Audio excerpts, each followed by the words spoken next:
Bueno, ¿qué tal?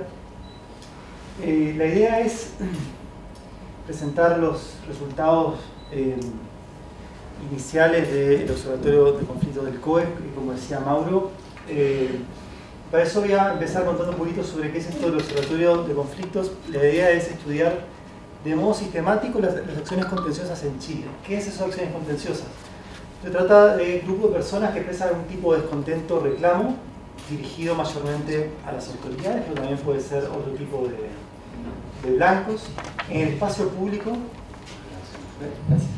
y a través de tácticas de protesta, ¿no? Marchas, barricadas, cortes de ruta, toma de edificios, paros, etc. Y hay algunas preguntas básicas que están detrás de esta motivación. Por ejemplo, si las acciones contenciosas, que es un término bastante equiparable al de protesta, pero no es exactamente lo mismo, aumentan o disminuyen a lo largo del tiempo en Chile, en qué partes de Chile, en qué localidades hay más acciones contenciosas, en cuáles hay menos, cuáles son los grupos que participan, qué tácticas usan, qué demandas levantan, hay represión de la policía, de qué tipo, con qué intensidad. Entonces, yo llegué a Chile hace 8 años más o menos y en ese momento prácticamente no habían, o probablemente no había ninguna base de datos de protesta o de acciones contenciosas. Ahora, yo pude ver cómo afortunadamente mucha gente, muchos investigadores jóvenes empezaban a trabajar y a construir este tipo de base de datos. Yo mismo también construí una, pero este observatorio de conflictos tiene una gran ventaja metodológica respecto a probablemente toda la base de datos que hay disponibles en Chile y que vamos a mostrar ahora, que tiene que ver con la medida en que puede rastrear y relevar una enorme diversidad de conflictos que en las otras bases de datos quedan invisibles, ¿no? Voy a contar un poquito sobre eso. ¿Qué periodo abarca el observatorio? Por ahora los datos que voy a presentar son de 2015-2016, pero se está trabajando para cubrir el periodo 2012-2017 entero, cosa que debería estar como para fin de año o principios del año que viene. Se usa la metodología del análisis de eventos de protesta, que es algo que es una metodología que se inventó como por los 60, por los 70, que consiste en hacer un análisis de contenido cuantitativo de noticias, de prensa, periódicos. Hay gente que lo hace con archivos, por ejemplo Charles Tilly lo hizo en Francia con archivos del siglo XVIII, XIX, también en Inglaterra. Pero básicamente uno toma un conjunto de periódicos o de noticias que incluso puede ser de otros medios, las lee y las codifica de modo a transformar cada noticia en una línea en una base de datos en donde se registran un conjunto de elementos de interés como la fecha en que se realiza la acción contenciosa, el lugar, grupos, tácticas, demanda, represión, cantidad, etc. Acá nos basamos en unos estudios nacionales e internacionales y acá viene la gran gracia del observatorio, que es la cantidad de medios que utiliza. Los estudios más famosos de eventos de protesta por lo general utilizan un solo diario nacional. Por ejemplo, el Dynamics of Collective Action de Estados Unidos, que es uno famosísimo, utiliza el New York Times para cubrir un país de más de 300 millones de habitantes. Entonces ustedes imagínense la cantidad de eventos que, o sea, si hay una protesta entre los productores de leche de Wisconsin, yo les aseguro que esa protesta no va a llegar a New York Times, ¿no? Yo salvo que sea masiva y que haya muertos. Ahora, el observatorio nuestro considera 18 medios, ¿no? Incluyendo 3 periódicos nacionales, 2 radios nacionales y 13 medios regionales. Y en estos 13 medios regionales está la gracia del observatorio, porque eso permite relevar un montón de conflictos pequeños y locales que de lo contrario no aparecen. De hecho, solo un 14% de los eventos aparecen en los medios nacionales, ¿no? El 86% restante viene exclusivamente de los medios regionales. Y es aproximadamente un periódico digital o impreso por región, más o menos. Hay unas regiones que tienen que se cubren con los periódicos de las regiones vecinas. Bueno, un equipo de 6 codificadores, varía un poquito, 4 o 5, que vienen trabajando en esto. estamos haciendo un remuestreo aleatorio para chequear la confiabilidad de intercodificadores, es decir, elegimos algunos eventos al azar y le pedimos a 2 codificadores que los codifiquen y vemos cuál es la discrepancia o el acuerdo, ¿no? Y de esa manera sabemos cuán confiables son las codificaciones. Si tenemos que 2 codificadores codifican un evento de manera muy distinta, o sea, donde uno dice protesta educativa, otro dice protesta laboral, entonces quiere decir que tenemos poca confiabilidad, ¿no?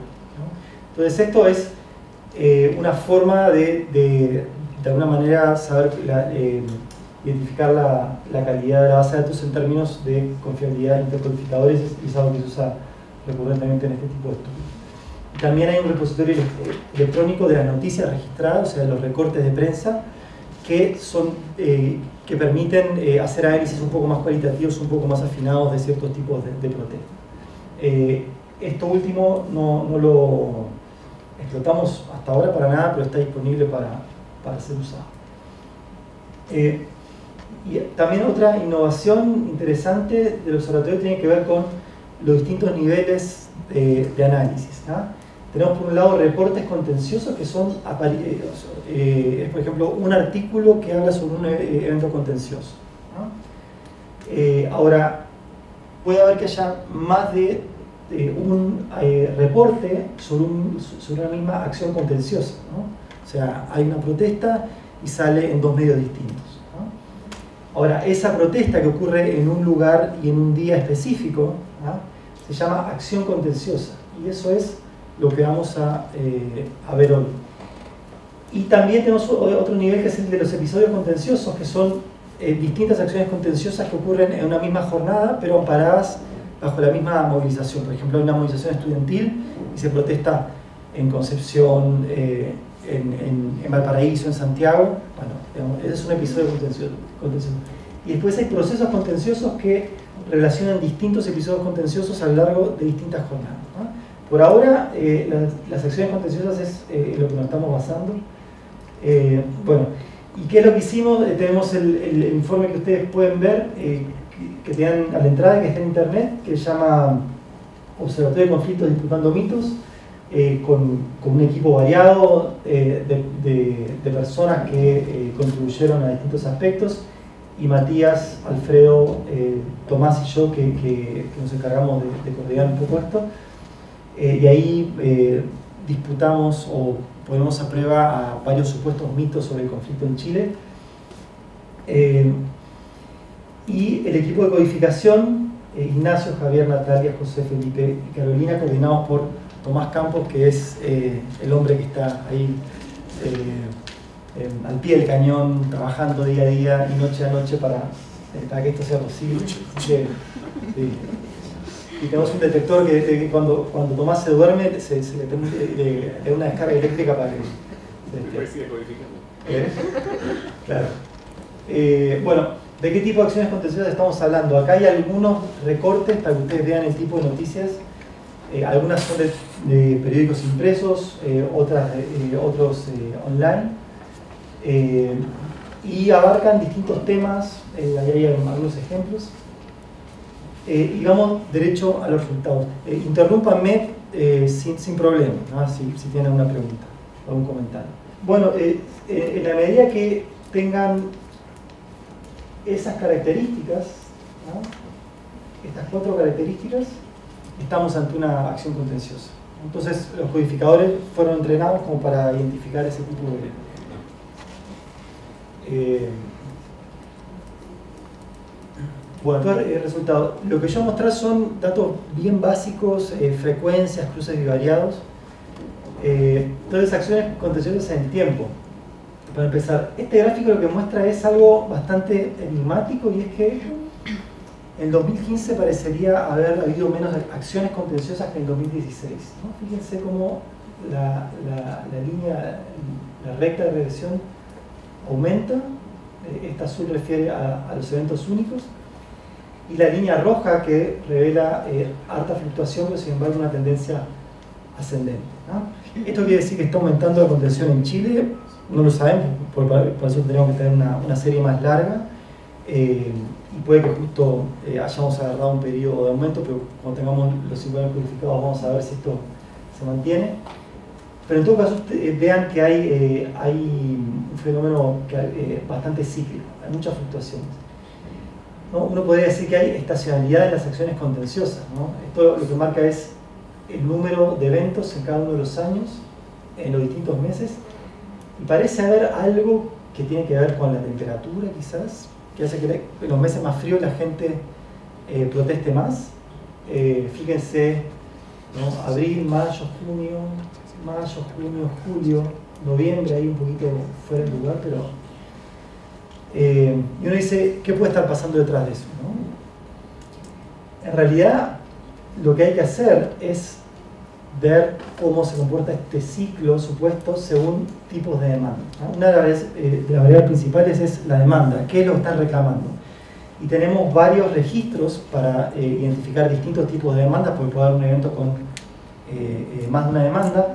Pero si miramos a la demanda principal, fíjense lo que pasa con las demandas educativas. Acá hay un ciclo muy claro, los estudiantes secundarios universitarios, mientras más frío hace, más salen a protestar, ¿no? En los meses de más calor, en los meses del verano, o sea, en febrero, por ejemplo, casi nadie protesta, está todo el mundo de vacaciones, lo cual tiene sentido, pero si pasamos a las demandas laborales, ahí el ciclo es mucho más difícil de detectar, ¿no? Y además en el mundo de las protestas laborales hay distintos ritmos, según, o sea, ritmos de la producción agropecuaria, del comercio, de los servicios, dinámicas regionales, en fin. Demandas por los derechos de mujeres, homosexuales e inmigrantes, o sea, un gran paquete como para agrupar, para tener un número de casos relativamente importante en octubre y en noviembre. Bueno, volumen de la contención, ¿no? Hasta ahora vimos datos sobre cantidad de eventos, pero eso es solo parte de la realidad, porque uno puede tener 10 eventos con 10 personas o 10 eventos con 10.000 personas, entonces el impacto y la magnitud de los eventos depende mucho no tanto del número, sino de la cantidad de asistentes. Y una de las gracias que tiene este tipo de estudios es que uno puede relevar información sobre la cantidad estimada de personas que asisten a esos eventos, lo cual es todo un brete porque, o sea, ¿cómo sabe uno cuánta gente fue a la marcha Ni Una Menos, ¿no? O sea, imposible saberlo, nadie tiene un registro verídico de eso.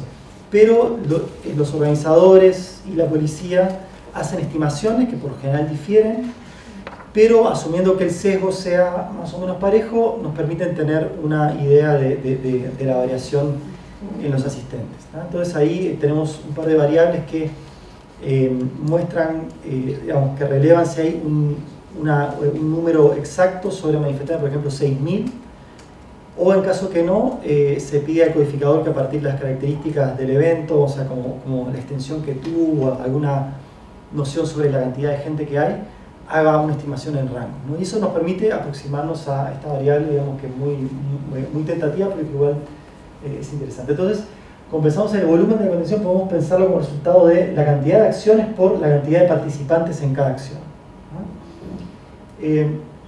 Entonces, ¿cuántos, o sea, las acciones contencionales en Chile son grandes o chicas, ¿no? Por lo general nosotros, como pensamos en contención, pensamos en la alameda repleta de gente, ¿cierto? Como miles de personas marchando. En realidad, la mayor parte de las acciones son más bien chicas. El 30% entre 1 y 50 personas y el 23% entre 51 y 100 personas. O sea, la mitad de las acciones contencionales en Chile son relativamente chicas. O sea, la gente que la constituye podría caber apretada en este salón. Y solo una pequeña minoría son acciones grandes. Solo el 2% tiene más de 10.000 personas y solo el 0.7% tiene más de 50.000 personas. Esto también es porque al tomar diarios regionales vamos a esos microconflictos, ¿cierto?, que no salen si uno lee diarios nacionales o escucha radios de alcance nacional. Entonces podemos jugar un poquito con esta idea de la cantidad de acciones y el promedio de participantes por acción y, por ejemplo, ver cómo se distribuyen las distintas regiones de Chile, ¿no? Cantidad de acciones y promedio de participantes, ¿no? Y acá aparece una cosa que es bastante evidente, que es la región metropolitana, tiene el mayor número de acciones, esto en los 2 años, pero también por lejos el mayor número promedio de participantes. Se despega en ambos sentidos, lo cual uno dice, bueno, obvio, o sea, vive la mitad del país más o menos vive ahí, ¿no? Y el resto de las regiones se distribuyen en esta zona, donde varía bastante la cantidad de acciones, pero no demasiado el promedio de participantes. De 31 acciones con más de 20.000 personas, 22 ocurren en la región metropolitana, ¿no? Yo diría, bueno, obvio, porque hay más gente viviendo ahí. Pero sin embargo, o sea, si vemos la relación entre la cantidad de participantes y la población, vemos que igual la región metropolitana se escapa, ¿no? Lo que aparece acá es el total de participantes en acciones estimado en ambos años como porcentaje de la población regional, ¿no? En la región metropolitana ese número es el 58%. No quiere decir que el 58% de la gente que vive en la región metropolitana haya participado en la acción contenciosa, porque probablemente mucha gente se repite. Solo que si sumamos la cantidad de gente y la ponemos en relación al total de la población, nos da que el primer número es el 58% del segundo, ¿no? Lo cual es bastante. Si lo vemos a nivel país es el 38%. O sea, el total de personas que habrían participado en acciones contenciosas representan el 38% de los casi 18 millones que hay en Chile, lo cual no sé, no tengo datos de otros países, pero parece bastante. Algo pendiente para hacer es situar esto en términos comparados con otros estudios, pero claro, hay un tema de comparabilidad bien complicado porque estos registros son súper exhaustivos, ¿no? Pasamos ahora al tema de los grupos contenciosos. ¿Cuáles grupos salen a la calle? Y acá hay como varias hipótesis de trabajo que uno puede manejar. Si uno le preguntara a Marx diría, hace 150 años, la clase trabajadora, obviamente, el proletariado es el que sale a la calle, ¿no? Porque es el grupo que tiene más descontento por las tensiones estructurales, la explotación, etc. Si uno le pregunta, no sé, a Manuel Antonio Garretón hace unos años, diría, es el movimiento nacional popular el que protagoniza buena parte del conflicto, ¿no? Y ahí entran varias categorías, trabajadores, pueden ser campesinos, pueden ser estudiantes. Si uno le pregunta a los teóricos de los nuevos movimientos sociales de Europa, ¿quién sale a la calle? Básicamente ellos dirían las clases medias, empleadas en el sector servicios. Bueno, en fin. ¿Qué pasa en Chile? Pasa que los trabajadores tienen un rol súper importante en la contención, ¿no? Fíjense, acá aparecen los 10 grupos sociales, categorías sociales, de un listado de grupos cerrados que tenemos, más frecuentes en acciones contenciosas, ¿no? Según la primera mención, ¿no? Y hay varias categorías sociales, y fíjense cómo los trabajadores explican el 46% de esos grupos: sector público, sector privado, por cuenta propia, o pymes, que es una categoría bien enigmática, ¿no? Porque uno pensaría que estos sectores protestan poco. Y los estudiantes, que es como el gran actor, el gran movimiento de los últimos años, sin embargo, aparecen mucho menos, son el grupo principal en un 14% de los eventos nomás, universitarios y secundarios distribuidos de manera más o menos pareja, y aparecen otros grupos como encapuchados o grupos con identidad oculta, ¿no? Digamos, que buscan el anonimato. Y hay algunos grupos que aparecen poco, llamativamente poco, grupos ecologistas, ambientalistas, animalistas, de diversidad sexual, de derechos de las mujeres, consumidores, deudores, aparecen en 1% o menos, ¿no? Entonces, esta idea de los teóricos de los nuevos movimientos sociales de Europa de que protestan gays, lesbianas, antinucleares, pacifistas, ecologistas, animalistas, bueno, eso parece que puede haber pasado en Europa hace 30 años, pero no parece ser el caso en Chile. Y acá vemos el mismo ejercicio respecto al volumen, pero esta vez viendo los grupos sociales en lugar de las regiones. De vuelta, cantidad de acciones de los distintos grupos identificados y promedio de participantes. Y acá lo que vemos es que hay muchos grupos con pocos eventos y con eventos chicos, ¿no? Los que aparecen acá. Pero después hay grupos que protagonizan pocos eventos, pero muy masivos, ¿no?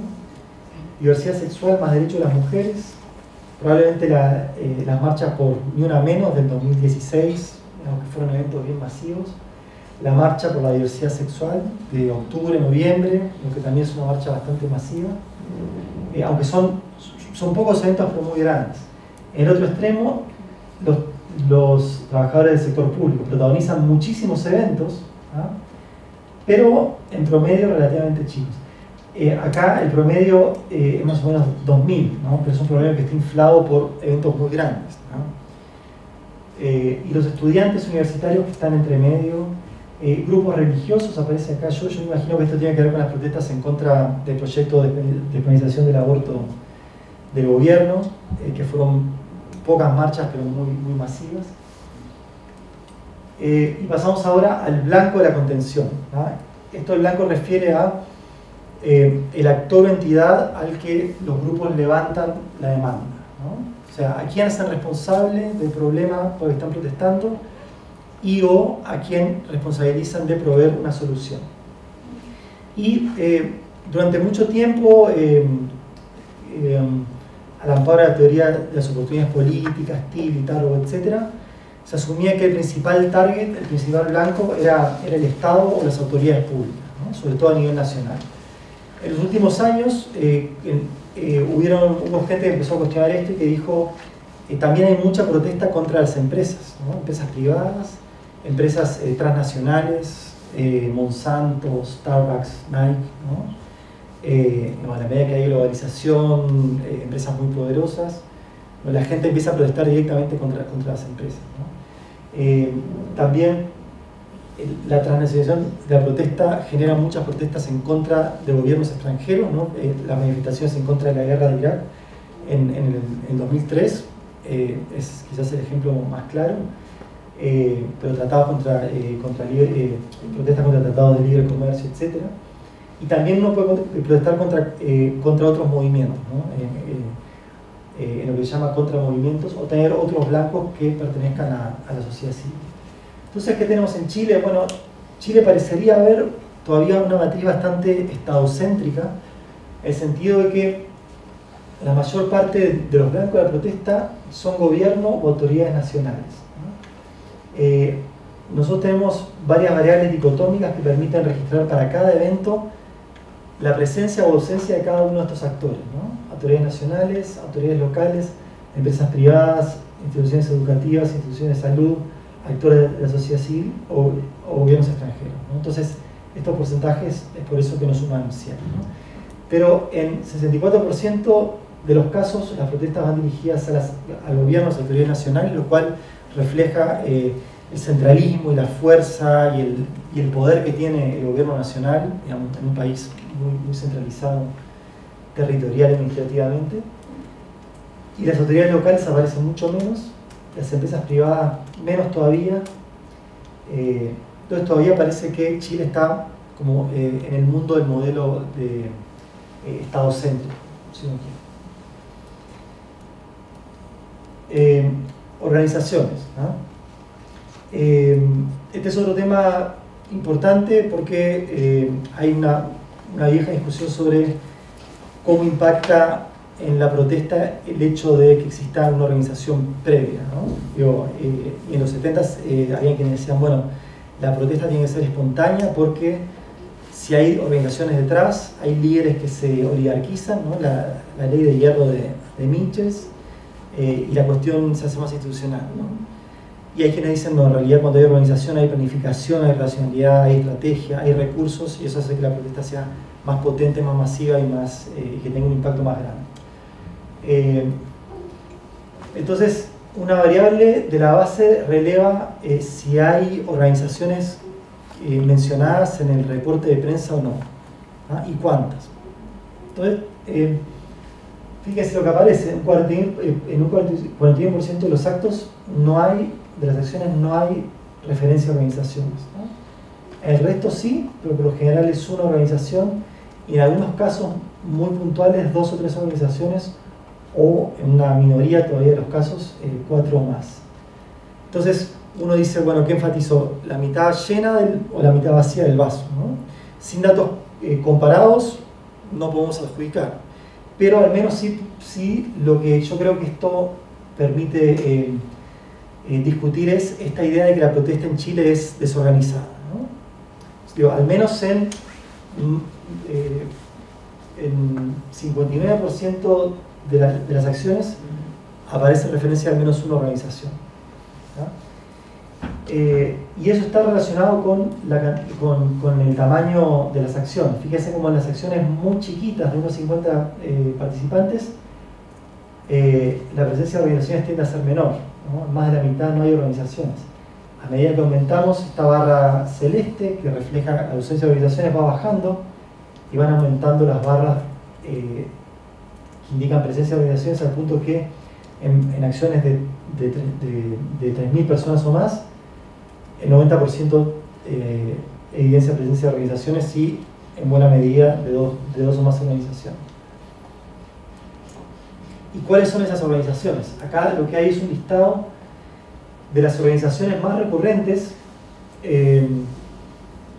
como primera mención. Porque esto de la mención es porque uno puede tener muchas organizaciones en un mismo evento, ¿no? O sea, un evento puede ser convocado por la CONFECH, ACES, CONES, el Colegio de Profesores, ¿no? Y es importante relevar todas esas organizaciones, ¿no? Entonces esto es, digamos, solo teniendo en cuenta la organización más importante, o la primera que mencionaba, y aparecen cosas tales como la ANEF, Coordinadora No Más AFP, la CONFECH, la FENATS, de Trabajadores de la Salud, Colegio de Profesores, la CUT, la ACES, estudiantes secundarios, Mujeres de Blanco, una organización en contra de la reforma de despenalización del aborto de Bachelet, Funcionarios Públicos de Atacama, trabajadores del transporte de carga, trabajadores del cobre, Huaychán Auca Mapu, una decisión de la CAM, hasta donde tengo entendido. En fin, lo que llama la atención es algo que ya veníamos viendo anteriormente, y es la enorme presencia de organizaciones laborales, ¿no? La gran mayoría de las organizaciones más repetidas son laborales. Y esto yo creo que es interesante porque dice algo de la capacidad de movilización de los trabajadores, ¿no? Digamos, en un país en que se supone que los trabajadores están completamente desorganizados, desarticulados, plan laboral del 79, digamos, que destrozó el tejido asociativo de trabajadores, caída de la tasa de sindicalización, etc. Y aún así los trabajadores se siguen organizando y expresando, digamos, y estando presentes en una medida predominante, ¿no? ¿Qué se demanda? ¿Ah? ¿Qué es lo que buscan los grupos que levantan estas acciones? Hay miles de posibles demandas en las acciones contenciosas. Nosotros tomamos un listado de estudio de Estados Unidos, lo adaptamos para Chile, tuvimos otros estudios de referencia y llegamos a un listado de 90 demandas específicas que para, digamos, hacer legible los datos tuvimos que agrupar, y esta es una agrupación de la primera demanda mencionada. También, como en los otros casos, hay varias demandas que pueden existir en un acto contencioso, en una acción contenciosa. Entonces, en la primera demanda mencionada, fíjense cómo se distribuye. Las laborales son las más frecuentes, ¿no? En más de un tercio de los casos. Después las educativas en un 13%. Las ecologistas territoriales, 8%. Ahí entra una cantidad de acciones con demandas por, no sé, remover un vertedero de desechos tóxicos, o los vecinos de Freirina, o los que protestan por AgroSuper. O sea, por lo general son reacciones de localidades, de vecinos relativamente acotadas territorialmente contra algún peligro o daño ambiental producto de la acción del Estado o de las empresas. Reformas al sistema previsional, derecho de la mujer, diversidad sexual, inmigrantes, salud, vivienda o transportes, 6%, y una gran categoría de otros, en donde entran muchas demandas con una participación muy pequeña, ¿no? ¿Cómo se interpreta esto? ¿Qué quiere decir teóricamente? Bueno, de vuelta, habría que comparar con otros países para situar a Chile. Pero pero en todo caso llama la atención que las demandas identitarias, como se llaman, o postmaterialistas, parecen tener un peso relativamente chico acá, ¿no? O sea, la mayor parte de las acciones piden educación, trabajo, sistema previsional, que no me contaminen el barrio, cosas por el estilo. ¿Y cuál es? Bueno, de vuelta, un gráfico sobre el volumen de la contención. Acá vemos un poco lo que veíamos cuando analizamos lo mismo para grupos. Las demandas laborales son muy frecuentes, pero relativamente chicas, versus las demandas por reformas al sistema previsional, pocas acciones, pero muy masivas. Y también es interesante ver cuáles son las demandas que aparecen menos, ¿no? Entonces acá, esto es simplemente la parte de abajo de una tabla de frecuencias con el porcentaje indicando el peso que tiene cada una de estas 10 demandas específicas en total. Y acá hay cosas muy diversas, ¿no? Pero para que ustedes tengan una idea de cuáles son las demandas específicas que aparecen poco, ¿no? Aparecen demandas políticas, demandas vinculadas a cuestiones internacionales, alto costo de la vivienda, demandas vinculadas al régimen militar en general. Eso no quiere decir que este tema no importe, sino que cuando hay demandas sobre este tema tienen relación a cuestiones más específicas, como el reconocimiento de los crímenes durante la dictadura o apelaciones a que confiesen quienes estuvieron involucrados, cosas por el estilo.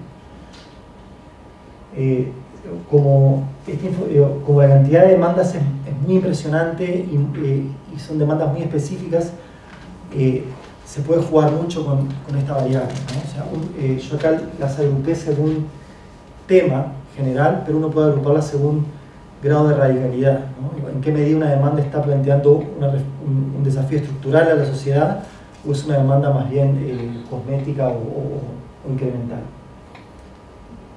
¿Qué tácticas se emplean? Es súper importante la forma específicamente en la cual se expresa la demanda, ¿no? La literatura dice que eso tiene impacto sobre la capacidad de generar apoyo en la población, ¿no? Y la idea es que mientras más disruptivas o incluso violentas son las tácticas, menor es el apoyo de la población o de los políticos.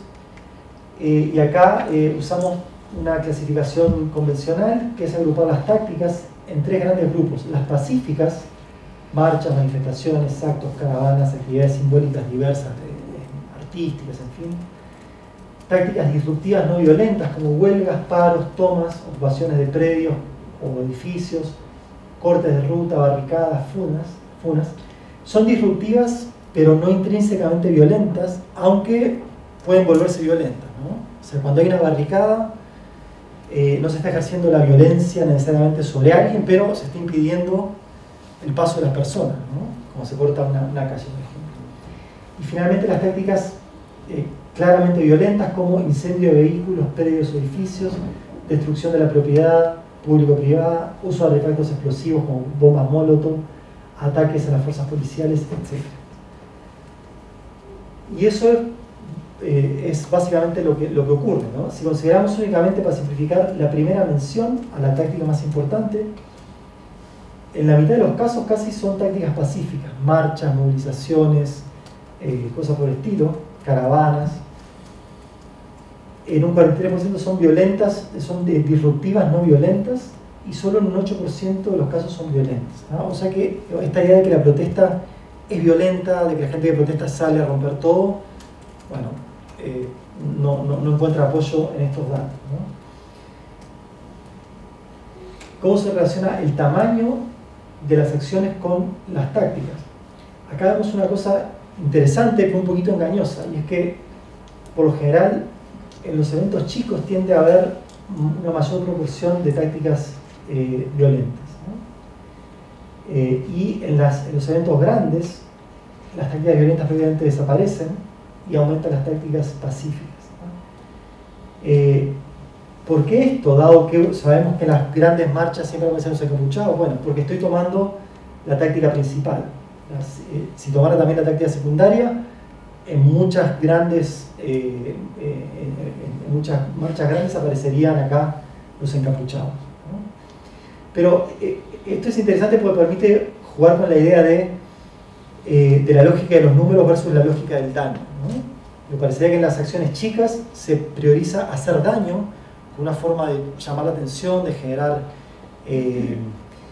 cobertura mediática, digamos, de que las autoridades presten atención, versus en las acciones grandes en donde prima la lógica de los números, ¿no? O sea, mostrarle al gobierno los miles de personas que quieren una reforma del sistema previsional, ¿no? Siempre se suman encapuchados, etcétera, pero digamos, por lo general los convocantes de las grandes marchas se desentienden y no o sea, de ese tipo de tácticas, ¿no? Dicen, bueno, o sea, nosotros no los llamamos, no los queremos. Pero de hecho, en la última marcha por los derechos humanos, en un momento se metió un grupo de encapuchados, todos vestidos de negro, y se empezaban a agarrar a combos contra los manifestantes que iban pacíficamente con las pancartas, ¿no? Entonces, claramente hay una tensión ahí. Y finalmente, ¿cómo responde la policía o el gobierno que manda a la policía a la contención, ¿no? Este es el tema clásico de la represión. Y si bien en democracias las acciones contenciosas son fenómenos rutinarios, hasta uno podría pensar que están legitimados, los políticos salen y dicen todo el tiempo que quieren que la gente se exprese en las calles, pacíficamente, eso sí, pero que se exprese. De todas maneras, una protesta contra el gobierno es una afrenta, ¿no? Hay un desafío material o, quizá más importante, simbólico de las autoridades. Entonces, ¿cómo reaccionan las autoridades? Y acá tenemos información que nos permite construir una variable de represión. O sea, en realidad se pueden hacer más cosas, pero esto es como para presentar la información de manera más general, en donde pueden ocurrir tres cosas. En primer lugar, no hay presencia de carabineros, ¿ah?, en el sitio mismo de la acción. O sea, no estamos viendo represión fuera de la contención. Por ejemplo, un allanamiento a una comunidad o a un hogar ocupa es represión, pero no lo estamos levantando acá, en donde los eventos por general refieren a lo que, o sea, los reportes refieren a lo que pasó en un lugar en un momento dado. Entonces, primera categoría, no hay presencia de carabineros. Segundo, hay presencia, pero no hay indicación de acción represiva. Y tercero, hay presencia y además hay al menos un tipo de acción represiva, como enfrentamientos cuerpo a cuerpo, bombas lacrimógenas, carros lanzagua, uso de armas de fuego o arresto de manifestantes, ¿no? Entonces, lo que tenemos es lo siguiente. La mayor parte, 79% de las acciones, no hay presencia de carabineros, o al menos no se registran los reportes de prensa que usamos, ¿no?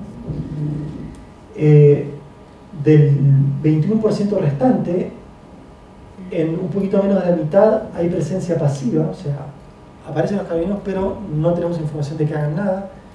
Y en un poco más de la mitad, de ese 21%, hay presencia activa, o sea, están los carabineros y además o arrestan y o usan lanzaguas, lacrimógenas, etc. Dentro de las acciones más frecuentes son estas: enfrentamientos con manifestantes, arresto de manifestantes, o lacrimógenas y o carros lanzaguas. En un 2% del total de las acciones con presencia de carabineros hay uso de armas de fuego, a menos que aparezcan registrados, ¿no? Pero también ahí uno nunca tiene claro si hay cosas que pasaron y justo no apareció en el medio, quizás por sesgos ideológicos, o porque el periodista no lo pescó, o porque le interesó enfatizar otra cosa si tenía espacio reducido. ¿Y cuáles son las demandas más reprimidas? Fíjense cómo acá los estudiantes aparecen como, las demandas educativas, no necesariamente estudiantes, pueden ser profesores también u otros, aparecen teniendo el mayor porcentaje de presencia policial activa, ¿no? 21%.